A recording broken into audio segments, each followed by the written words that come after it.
Okay, so we are going to be doing a 4 times hunger run on Vulcan, and as a bonus, we are going to have the research feature turned on. And just a disclaimer, I am not a streamer or a speedrunner or anything like that, so we're doing this on standard default settings and default difficulty. I'm basically doing this series just to show that it's possible and one possible path towards that.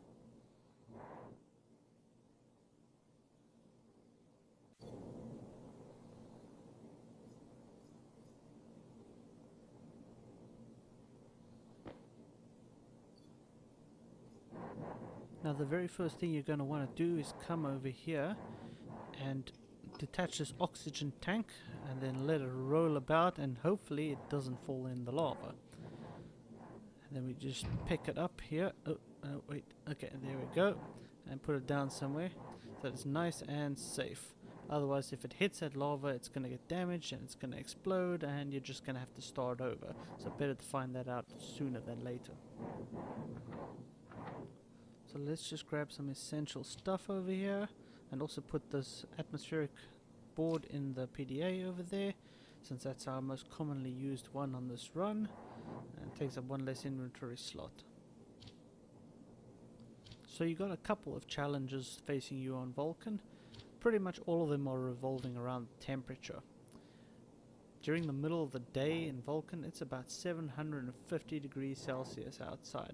So that's pretty hot. That's enough to make the gas in your tanks and canisters go over pressure when they're so close to full the way they start out, and pretty much explode on you. So our number one priority is to get a small basin up and running where we and our oxygen tanks can hide out during the day and not get blown up or use up all our oxygen. But we'll come back to that oxygen thing in a moment. Let's just get this done quickly.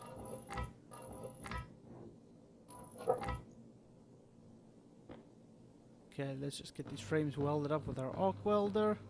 The funny thing about the arc welder is it runs on battery power, but it uses a lot of it. So I'm just going to quickly switch it out with my spare big battery here.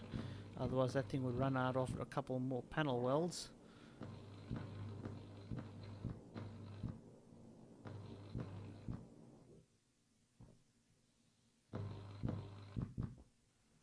Seeing as how you can't place cables inside of solid blocks or frames, I'm just going to place this one little piece of cable that I need ahead of time before I go ahead and seal this frame up. You'll see later on why it was needed.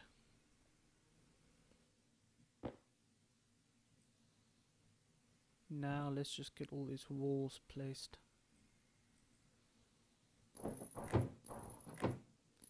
I'm going to go for doing solid walls along the sides so that I have easy mounting surfaces for stuff.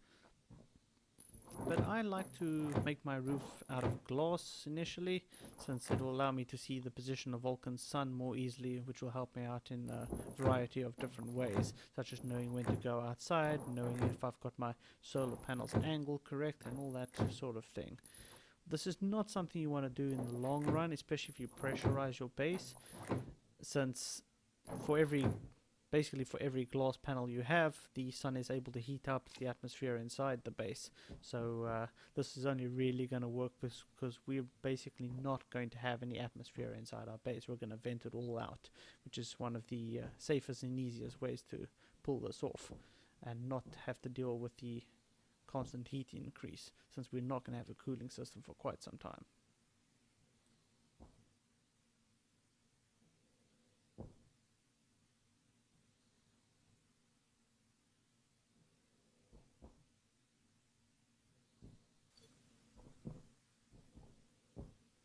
So now I'm just going to go down and basically fetch all the contents of these crates and bring them up to the base and dump them on the floor, since I don't have storage containers yet.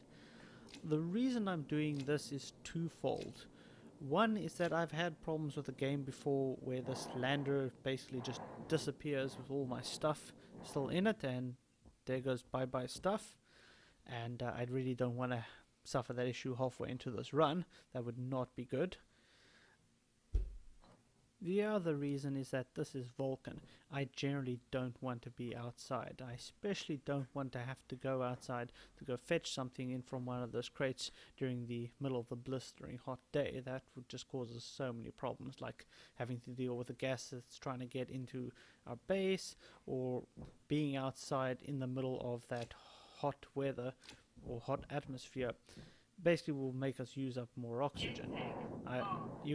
This is basically the one planet where you can actually run out of oxygen if you're not careful, because when you're sitting outside in 300 to 400 degrees atmosphere, basically the hotter you are, the more oxygen you use, and the faster it turns into carbon dioxide, to quite frankly a ridiculous extent sometimes. If you're sitting outside in 400 degrees Celsius atmosphere, you can literally watch the carbon dioxide piling up in your CO2 tank. You can literally watch the numbers counting down. It's possible to spend a full day outside in that blistering sun and basically empty out your entire oxygen tank. It's kind of insane. On the flip side, it can be a useful way of actually generating carbon dioxide very quickly. You just put yourself in a 600-degree environment like that, and you can quickly burn all your O2 into CO2, and now you have a little canister full of carbon dioxide.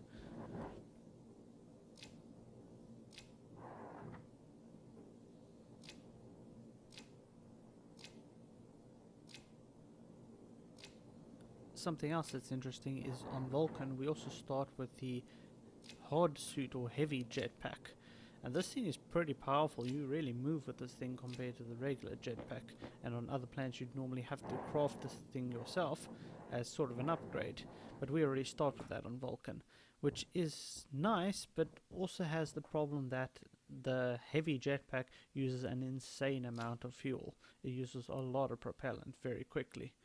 So you're going to likely run out of that pretty soon.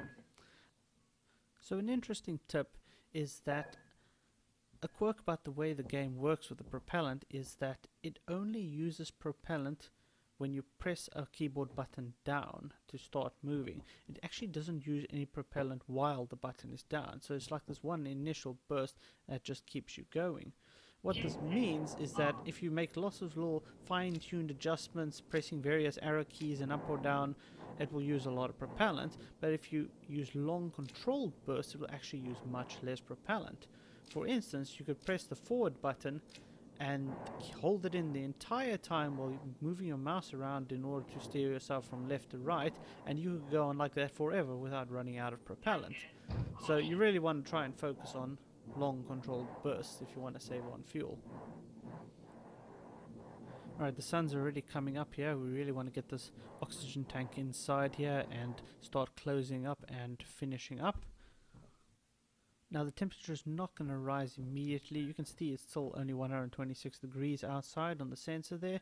It takes a while after the sun rises for it to really truly start heating up, and it'll start going into 150, then 200, and then 300, and then we'll start going up really fast at that point. So you do have a little bit of leeway over here. So we're just going to quickly put the doors in place and then seal up all the glass after that.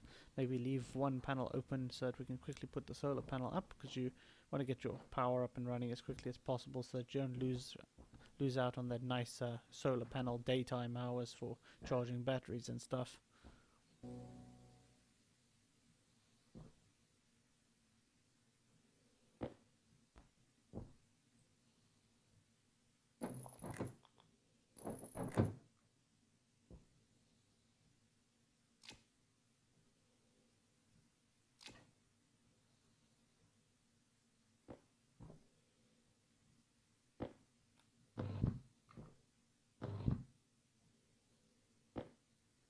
You can see the air movement going on there because the outside's busy heating up, and that's causing the gas to expand and push inward until we get all the window panels and stuff sealed in. That's going to continue to happen.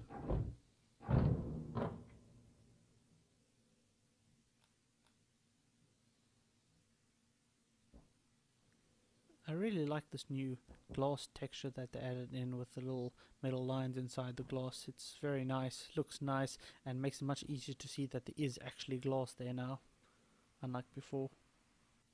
Okay, let's just find that solar panel quickly. We've got to get that up and running.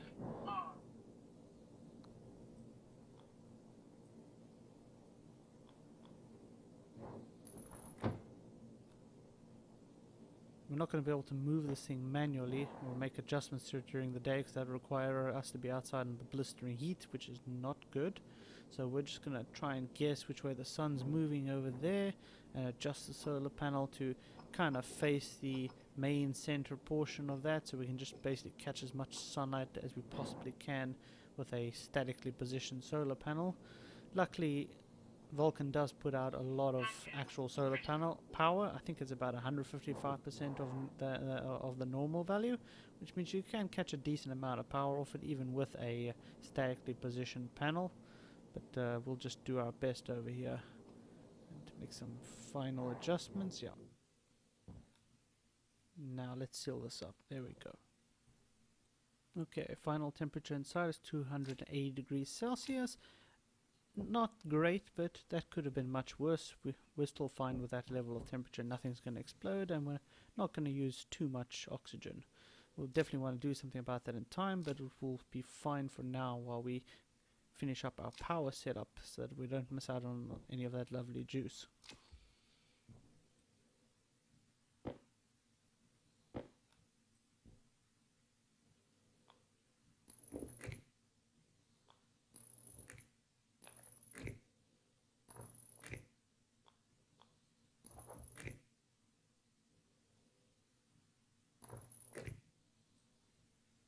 We're going to be putting both of our power controllers down at the same time, since that will allow us to charge two big batteries at the same time, in addition to whatever small batteries we're going to be charging in the battery charger.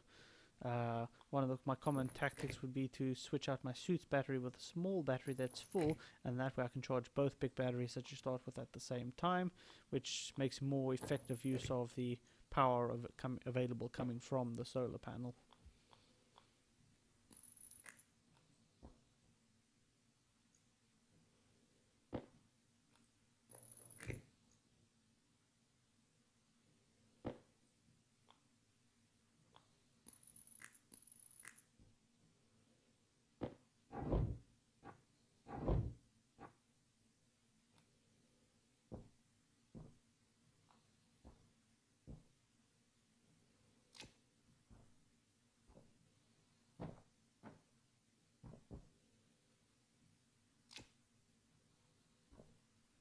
Let's not forget about the big battery that we stuck into the arc welder. Definitely going to want to charge that.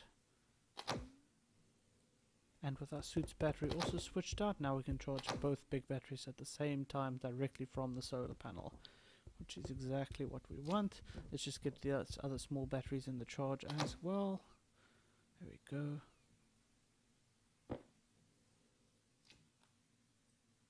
And now you'll see what that extra piece of cable was all about. You see how it connects inside the wall, and we can come out the other side, because you can't put wires on the same place as the door frame. They literally take up that section of space. So we had to go through the wall like that in order to get inside here from the power controllers. And this will be for the vent for our airlock. So we're going with a manual airlock design here, since I didn't really want to spare the time for building anything too complicated, since I'm on quite a time crunch here with the 4 times hunger. Basically, the vent will be manually powered and controlled and powered and set to in or out, and will be sucking up the atmosphere in the tiny airlock room manually, or putting atmosphere back in there depending on whether we're coming inside or going outside. And of course manually crowbarring doors open and close in the process. It's not that difficult when you get used to it. Now I'm putting this pipe on the inside, not on the frame, since I wanted to guarantee that the gases stored in this thing are going to be left in basically in vented space, since this game has an interesting mechanic whereby for some reason a pressureless environment, a vacuum, is considered to be minus 273 degrees Celsius, even though that shouldn't actually be the case. It's basically the coldest full atmosphere temperature you can get. So we're kind of exploiting that, but it's not a big deal, as opposed to having the pipe on the outside and then daytime comes along, 750 degrees Celsius, bam, gas in your pipes that you vented in there are going to heat up, and you possibly run the risk of the pipe exploding. So this was just the better alternative. So even though we have the solar panel, honestly, the main source of power for me on most of these planets is the solid fuel generator, especially if we're not mucking about and we're moving quickly on something like a 4 times hunger run. Then at the end of the day, the amount of coal you burn is going to be not that much, since you're going to be moving and working quite quickly. So it'll beat out the solar panel, especially if you don't have control over it. And even if you did, it'll be a bit of a time sponge to adjust the solar panel the whole time you don't really have. Let's just get our basic buildings set up over here, and we can construct them, finish, and just power everything up. We want to get as much done before nightfall comes, because as soon as nighttime hits, we need to go out and we need to do all of our mining, or at least as much mining as we can. We want to make sure take advantage of that full cool nighttime. Even though it's a bit more difficult to see, it's pretty much the only time you can go outside without running those risks of tanks blowing up or burning through all your oxygen before you're ready to produce more, which comes quite a bit later on, to be honest. So we definitely want to capitalize on that. One of the reasons for the full glass roof is so that I can easily keep a track of the daylight hours, and I don't accidentally miss out on time I could spend outside mining because I wasn't paying attention to the position of the sun or realized that it was nighttime already.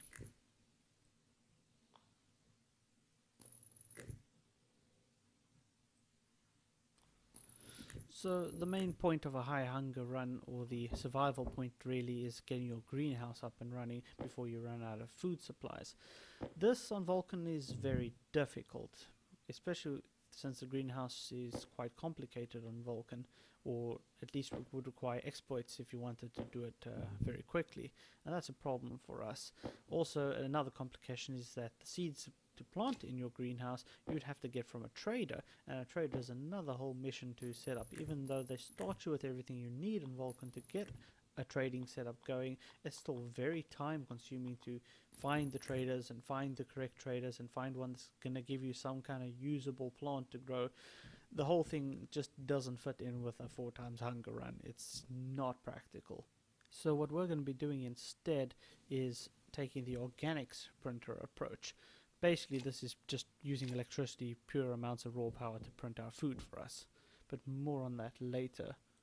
I have just a little bit of daylight time left here, so I'm going to take this time to quickly fill up my spare canister and my current oxygen tank with fresh oxygen from the big O2 tank.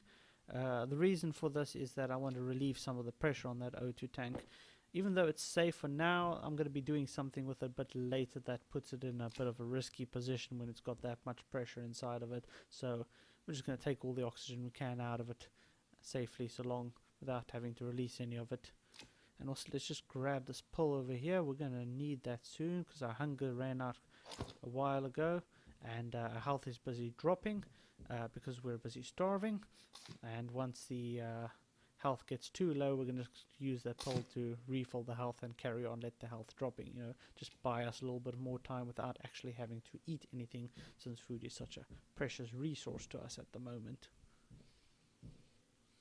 Okay, so we're late enough in the day now. The temperature's dropped on the outside a lot. We can go outside and go spend the night mining quickly. Let's just close this door over here, set our vent to outward, turn it on, and have the gas fill this little airlock up, and then release the outside door to let it all out, all the gas that we've been sucking up the whole time on the inside. Good. Okay, let's go mine now. So I have some target ores and amounts that I want to get to make the first phase of this run possible, but I'm quite confident I'm not going to be able to get it all together in one night. It's probably going to take at least a second night as well, so we're just going to do the whole mining thing quickly, or not so quickly. Since this is quite boring, I'm just going to go ahead and speed it up. Yeah, let's just do that.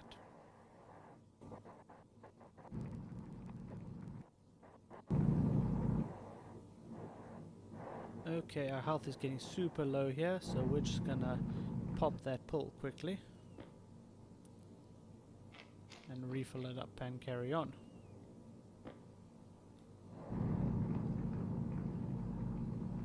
One of the major upsides to Vulcan is that it's very densely packed with ores. It's pretty easy to mine and get your ores together quite quickly.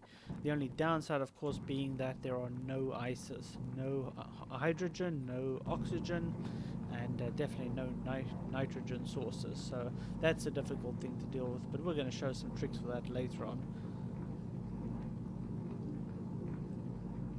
Okay, daytime is here. We need to get back to base very quickly. It's already over 350 degrees Celsius. We're starting to burn through oxygen pretty fast, so we need to get indoors and go hide out from this really bad heat. Let's just do that quickly as we can. Okay, close off the outside door, set the vent inward and turn it on to suck up the atmosphere out of the airlock, and we're good. We can open the inside up now. There we go. Can confirm the external pressure is null, or at least I'll leave that vent going until it is. That's a good place to stop for now. In the next episode, we'll probably just get our base sorted out a bit, get some storage up and running, and if this time, maybe even get our high-speed furnace going. We'll have to see how that goes. Until next time.